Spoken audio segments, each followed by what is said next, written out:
우리가 오늘은 열왕기상 10장 1절과 13절의 말씀을 우리가 함께 봉독했는데 오늘 설교 내용은 내일 발송드리는 이제 이 14절부터 29절까지 내용을 포함해서 오늘 함께 말씀을 좀 나누고자 합니다. 이 오늘 본문의 시작은 이 솔로몬의 이 지혜가, 그러니까 여호와의 이름으로 말미암은 솔로몬의 명성과 지혜가 이 아라비아 반도 남쪽 끝자락에 있던 이 스바에라고 하는 이 지역까지 이 전달이 되게 됩니다. 그래서 그의 명성과 지혜가 이제 굉장히 더해지자 그 먼 나라에 있던 이제 스바의 여왕이 직접 소문이 아닌 눈과 귀로 확인하기 위해서 그 먼 여정의 길을 떠나서 예루살렘으로 도착하게 됩니다.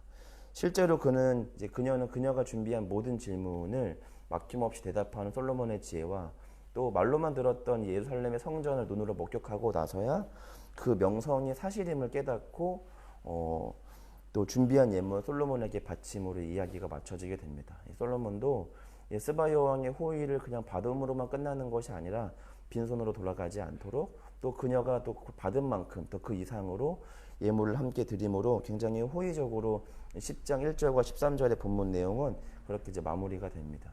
우리가 특별히 열왕기상 10장 1절과 13절의 전반부의 말씀을 통해서 우리가 알 수 있는 것은 바로 뭐냐면 이 지혜가 가지고 있는 이 위대함을 다시 한번 이 말씀을 읽는 독자로 하여금 깨닫게 됩니다. 지혜란 것이 얼마나 위대하고 아름답고 놀라운가. 그래서 이 단순 지혜를 가진 것만으로 하나님이 베푸신 지혜를 가지고 그 지혜를 잘 쓰는 것만으로도 이렇게 놀라운 일들이 우리 앞에 나타난다라는 걸 10장 1절과 13절의 말씀은 보여주고 있는 겁니다. 그래서 이 말씀을 읽는 왜 우리가 지혜를 구해야 하며 지혜가 있어야 하는지를 다시금 말씀을 통하여 알게 합니다. 지혜는 하나님의 영화로움을 나타나게 하고 오늘 말씀처럼 거리와 민족을 넘어서 하나님을 드러나게 하고 의심과 문제를 가지고 온 비판적인 태도를 가지고 있었던 이 권력자 앞에서도 그리스도의 복음을 전할 수 있도록 하기 때문에 반드시 우리가 하나님의 백성 또 하나님의 자녀가 된다는 것은 반드시 지혜가 있어야 된다라고 하는 겁니다.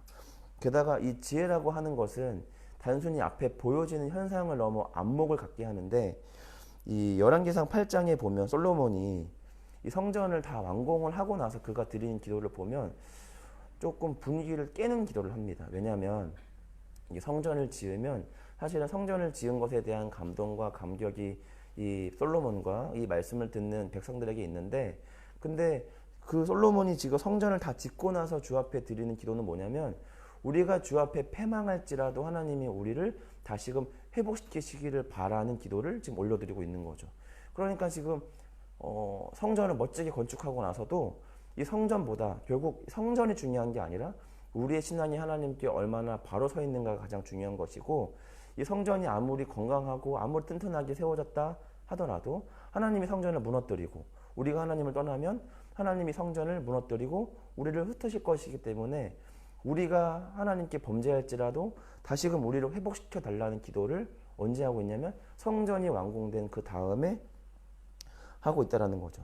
그러니까 뭔가 우리도 사실은 이렇게 눈으로 봤을 때 당장의 현상과 상황에 우리는 좀 취하기 마련이고 눈으로 우리가 보고 있는 상황과 현상에 따라 우리는 신앙적으로도 하나님에 대해서 판단하기 마련입니다. 그런데 지혜는 그 눈앞으로 우리가 보고 있는 어떤 단순한 상황과 분위기와 현상을 우리가 취하지 않게 하고 진정으로 우리가 무엇을 바라고 구해야 하는지를 우리로 하여금 깨닫게 합니다. 그래서 지혜라는 것은 어떤 단편적인 부분만 보고 정말 필요하구나가 아니라 반드시 우리가 하나님 안에서 우리가 하나님이 기뻐하신 삶을 살기 위해서는 반드시 지혜가 필요하다라는 게 우리가 이 전반부를 통해서 우리가 말씀을 보는 전반부를 통해서 우리가 확인할 수 있는 겁니다.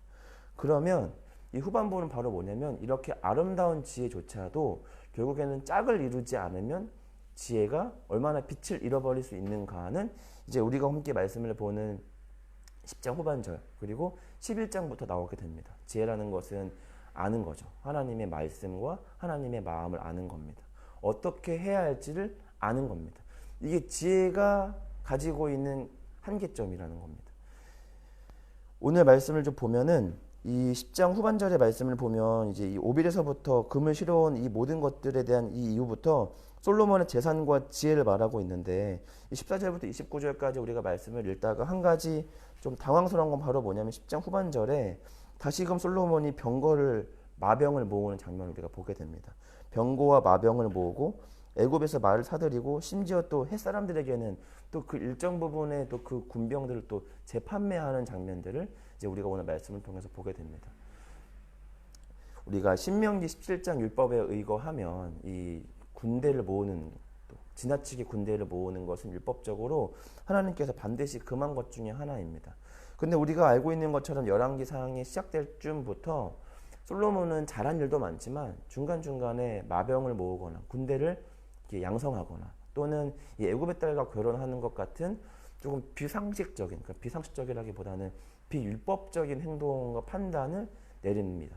근데 우리도 말씀을 보면서 그것이 좀 불편하게 와닿지 않은 이유는 바로 뭐냐면 마병을 모으고 애굽의 딸과 결혼하는 행동도 하지만 사실은 그것보다 더 위대한 일들을 현재는 지금 솔로몬이 많이 하고 있으니까 지금 소소하게 범법하는 이 율법적 범법 행위를 우리는 크게 불편하지 않다라고 하는 겁니다. 그런데 이런 사소한 실수와 사소한 잘못들이 자꾸만 솔로몬이 하나님을 떠나 자꾸 자기의 마음대로 행동하게 되는 이 불순종을 온전히 나아가게 됩니다. 우리가 알고 있는 것처럼 이 작은 구멍과 이 균열에서 거대한 댐은 무너지기 마련입니다. 그러니까 이 솔로몬이 행동하는 이 작은, 사소한 이런 실수와 잘못들이 결국 솔로몬으로 하여금 하나님을 떠나게 되는 가장 중요한 계기와 이유로 발생하게 됩니다. 이 젓가락도 결국 아무리 모양이 이쁘고 대단한 젓가락도 결국 짝이 없으면 의미가 없는 것처럼 이 지혜도 순종이 없으면 결국 그 지혜조차도 의미가 없구나라는 생각을 우리가 오늘 또 앞으로 우리가 솔로몬의 모습들을 통하여 알게 됩니다. 솔로몬이 가지고 있는 가장 큰 비극은 몰라서 하는 것이 아니라 알매도 불구하고 그렇게 행동하거나 그렇게 행동하지 않는 것입니다. 중요한 건 우리가 무엇을 아는 것도 중요하지만 그것보다 더 중요한 것은 그것을 알았다면 이제는 그렇게 살아가는 것이 사실은 더 가장 중요합니다. 우리 그리스도인들이 되고 나서 가장 어려운 것들이 바로 그런 것이죠. 예전에는 몰랐기 때문에 우리가 쉽게 했던 말과 행동들이 이제는 하나님께 말씀을 들음으로 하나님이 무엇을 기뻐하시고 무엇을 싫어하시는지를 알기 때문에 우리가 이전에는 몰랐지만 이제는 알기 때문에 그렇게 할 수 없는 것, 또 그렇게 해야 하는 것들이 우리 안에 늘어나게 됩니다. 가장 중요한 것은 이렇게 아름답고 또 위대한 지혜가 우리 안에 있다면 이 지혜를 함께 짝을 이루어 줄 수 있는 가장 지혜의 짝이 있는데 바로 그게 뭐냐면 순종이라고 하는 겁니다. 우리가 하나님의 지혜가 우리 안에 있어서 하나님이 무엇을 기뻐하시는지 아는 것만으로는 부족합니다. 우리가 하나님의 지혜가 우리 안에 있어서 하나님이 무엇을 기뻐하고 무엇을 좀 싫어하시는지 우리가 그것을 알았다면 이제는 우리가 그 하나님의 말씀대로 순종할 수 있는 순종함이 반드시 우리 가운데 필요합니다. 그래서 지혜의 가장 중요한 짝은 순종입니다. 그러니까 우리가 말씀이라고 하면 우리가 오해하면 안 되는 것 중에 하나는 바로 뭐냐면 설교는 하나님의 말씀일 수도 있고 하나님의 말씀이지 않을 수도 있습니다. 왜냐하면 설교자가 하나님의 말씀을 나름대로 해석해서 하나님의 뜻으로 가르치지만 그러나 설교는 어찌하면 잘못하다 보면 저 같은 경우로 치면 제 개인적인 사견과 감정과 생각이 들어가기 때문에 설교를 하나님의 말씀이다라고 하기는 어렵습니다. 그렇기 때문에 우리는 하나님의 말씀 그 자체를 말씀으로 받아들여서 그 말씀 앞에 순종할 수 있어야 됩니다. 솔로몬도 이 하나님의 말씀과 율법을 지키는 것이 중요한 것을 알고 있었습니다. 그래서 열왕기상 8장 58절에 보면 우리의 마음을 주께로 향하여 그의 모든 길로 향하게 하시고 우리 조상들에게 명령하신 계명과 법도와 율례를 지키게 하시기를 원하오며라고 하나님께 기도하고 있습니다. 여기까지는 잘한 거죠. 그런데 내가 율법을 잘 지키게 해주세요라고 하나님께 기도만 할 것이 아니라 실제적으로 하나님의 율법을 지키기 위해 내가 이제는 치러야 할 삶 속에 하나님의 율법을 지키기 위해 싸워야 합니다. 이 열왕기상은 이 하나님의 말씀을 얼마나 잘 지키는 것이 중요한가를 가르치기 위해서 끊임없이 이 반복적인 말씀들을 등장시킵니다. 그러니까 솔로몬이 왕으로 등극할 때도 다윗의 말을 빌어 유언을 빌어서 다윗이 솔로몬에게 남겼던 말들, 또는 성전이 완공된 다음에 여호와께서 다시금 솔로몬 앞에 등장해서 남기시는 말씀이 바로 뭐냐면 다른 거 아닙니다. 오늘 이 말씀처럼 모든 길을 주 앞에 온전하게 행하여 명령하신 계명과 법도와 율례를 지켜라 라고 하는 겁니다. 그러니까 이 한 문장을 자꾸만 반복적으로 3장에서도 5장에서도 7장에서도 8장에서도 9장에서도 하는 이유는 바로 뭐냐면 이것이 너무 중요하기 때문입니다. 그런데 우리가 그럴 때가 있지 않습니까? 자꾸 반복적인 이야기를 들으면 우리는 좀 어떻게 반응하냐면 좀 지겹다 이렇게 생각합니다. 나도 다 알고 너무 지겹다. 그러니까 우리가 그 말을 뭔가 새롭게 의미 있게 잘 듣지는 않는 거죠. 그런데 우리가 반드시 우리가 신앙적으로 말씀 앞에 우리가 가져야 하는 태도는 뭐냐면 하나님이 우리에게 무언가 반복적으로 하시는 말씀들이 있으면 지금 그건 나한테 지금 필요하기 때문에 우리 가운데 그 말씀들을 하시고 있다라는 겁니다. 사람은 우리가 특별한 힘을 다한 의지를 가지지 않으면 우리는 사실 말씀 앞에 잘 대면하지 않는 거죠. 왜냐하면 말씀은 우리가 보고 싶지 않고 주목하고 싶지 않은 우리의 안에 있는 끔찍하고 더러운 죄를 자꾸만 들춰내기 때문입니다. 세상은 잘했어, 그 정도면 충분해라고 말하지만 말씀은 우리가 감추고 싶은 죄를 자꾸만 들추고 우리가 보고 싶지 않은 우리의 추악한 면을 자꾸만 보게 하고 자꾸 우리가 잊고 싶은 우리의 죄인이라고 하는 정체성을 다시금 말씀 앞에 우리를 깨우고 우리가 잊고 싶은 평안의 자리를 벗어나서 우리가 가고 싶지 않은 십자가의 길로 자꾸만 우리를 인도하니까 우리는 그 말씀을 지키고 싶지 않은 겁니다. 말씀도 보고 싶지 않고 그 법도와 율례와 계명을 우리는 자꾸만 좀 버리고 싶은 겁니다. 왜냐하면 진리가 우리를 자유케 하는 것은 알지만 그러나 당장은 우리가 너무 불편하기 때문에 우리는 말씀 앞에 서고 싶지 않은 겁니다. 어쩌면 솔로몬도 그럴지 모르겠습니다. 이제 좀 성전도 짓고 나름 나라를 크게 키우고 싶은 욕심에 이거 하나쯤 내가 한다고 뭔가 잘못되나, 그래서 좀 군대도 모을 수 있고 마병도 모을 수 있고 뭐 이렇게 할 수 있지 않은가? 그러니까 자꾸 이렇게 하려고 하면 신명기 17장의 말씀이 생각나니까 자꾸만 내게 들어야 하는 가장 중요한 말씀들로 어쩌면 떠나고 싶었을지도 모르겠습니다. 그런데 가장 중요한 것은 바로 뭐냐면 우리가 자꾸만 죄인이라 하고 죄를 들추기만 하는 것은 바로 뭐냐면 우리가 죄인으로 끝날 신분이 아니라 죄인에서 의인으로 하나님을 우리를 인도하시고 우리를 고치시고 성장시키고 성숙시키기 위해서 우리가 다시금 깨달아야 하는 우리가 시작해야 하는 시작점을 깨달아야 되기 때문입니다. 오늘 우리가 이 10장 전체 말씀을 통해서 반드시 우리가 기억해야 되는 것은 바로 뭐냐면 솔로몬은 이 세상 그 누구도 갖지 못한 가장 위대하고 아름다운 지혜를 가졌지만 그는 어린아이보다도 못한 순종함이 그에게는 없었습니다. 그러면 우리에게는 어떠한가? 라는 생각과 질문을 다시금 이제 우리한테 던져봐야 합니다. 나에게는 지혜만 있고 순종함은 없지 않은가? 또는 반대로 나는 하나님께 순종할 마음은 있지만 그러나 하나님의 말씀을 알아가는 내가 싸움은 내가 좀 못하고 있지 않은가? 다시금 좀 우리가 말씀 앞에 반성하고 생각해 봤으면 좋겠습니다. 우리가 오늘 아는 것은 중요합니다. 그러나 아는 것보다 더 중요한 것은 바로 뭐냐면 그 아는 만큼 하나님 앞에서 작은 것이라도 행동하는 것이 중요합니다. 그러면 이제 우리가 오늘 말씀을 통해서 우리가 한 가지 적용을 해보면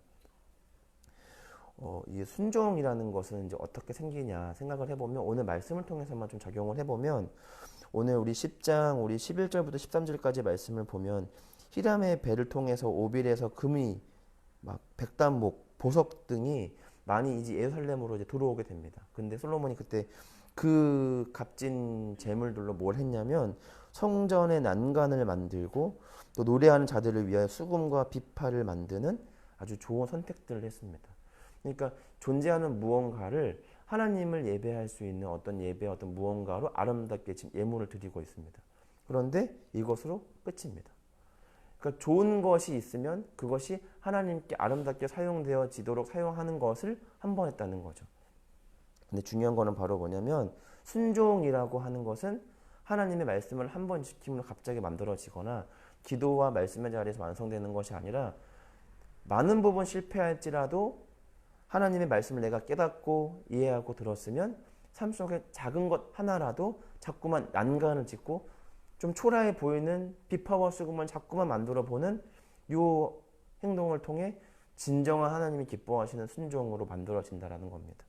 그러니까 지금 당장은 우리가 무언가를 만들어도 12절에 나온 것처럼 이렇게 좋은 백단목으로 이렇게 멋진 난간은 본 적이 없었다 하지 못하는 아주 초라한 난간을 만들 수도 있고 초라한 비파와 쑥은 만들 수도 있습니다. 그러나 처음 우리의 순종은 아주 초라한 비파와 쑥음처럼 초라한 순종으로 보일지 모르겠지만 자꾸만 하나님 앞에 순종하다 보면 지금은 초라하고 아주 빛 좋은 게살구 같은 뭔가 그런 순종일지 모르지만 그러나 언젠가는 아주 아름다운 순종으로 완성될 줄 믿습니다. 그래서 중요한 거는 오늘 말씀을 내가 알았으면 이 말씀을 지속적으로 내가 삶 속에 지키려고 하는 노력이 필요합니다. 딱 한 줄만 오늘 기억하시면 됩니다. 안다면 행하시면 됩니다. 그리고 꾸준히 하나님 앞에 살아가시면 됩니다.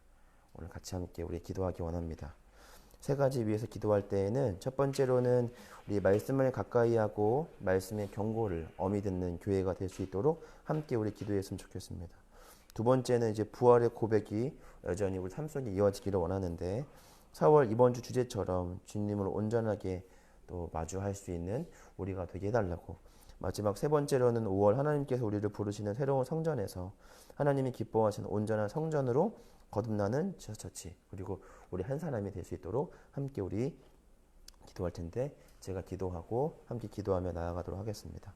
하나님 감사합니다. 오늘 말씀을 통해서 우리가 아는 것처럼 솔로몬의 지혜가 우리에게 있지만 그러나 우리가 과연 하나님 앞에 순종하는 순종함은 우리 안에 있는가 다시 한번 돌아봅니다. 하나님 우리 가운데 지혜만 주시지 마시고 우리가 지혜를 구했다면 함께 순종하며 지혜와 순종함으로 하나님을 기쁘게 하고 하나님이 기뻐하시는 아름다운 한 교회가 되게 하여 주시옵소서. 더 나아가서 4월 주제처럼 주님을 온전하게 마주하는 우리 교회가 되게 하여 주시고 하나님께서 우리를 부르시는 새로운 성전에서 하나님이 기뻐하시는 온전한 성전이 될 수 있도록 인도하여 주시옵소서.